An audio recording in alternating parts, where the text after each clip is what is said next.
Hello, welcome to the queue for the recap of turn 2. And we are now moving on to turn 3.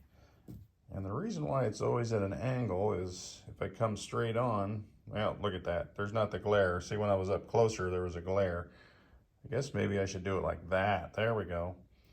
So there's your incomes. Not much change. Well, no change actually on the victory points because no major action has been seen here. We'll just start on this side of the board. Commonwealth annexed another island. Some major battles here in China as Japan and China are duking it out back and forth. A total Air Force attack on forces in Szechuan. They eliminated the Chinese that were there, but lost 3 aircraft in the process. So we'll see if that was too costly as the battle or as the war goes on. But right now, China, they've been reduced to half of their country. Assuming that there's no declaration of war on the U.S. Over here, then I think Japan's forces will continue to press China, or possibly there's some posturing up north with Russia, so maybe there's an assault there coming, who knows.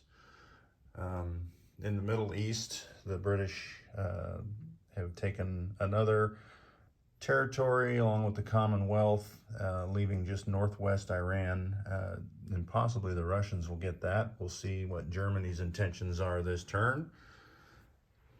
In the Mediterranean, there was battles all over the place, mainly by Italy. I'm trying to think, I didn't mark any British. Yeah, the British came down here south to try and take out Kenya, but were wiped out. So they wiped out the Italians, but then they were wiped out themselves. So then the Commonwealth walked in, got them that point for them. But Italy took out several ships in the Med, including the major, well, I would say major, it was 2 French ships, a cruiser and a destroyer, and also 2 more North African territories. So it looks like they're spread across North Africa pretty good there. No action up north. Terrible convoy action there off London. We won't talk about that. And the U.S. building on both sides of the map. So that is a brief summary of turn 2.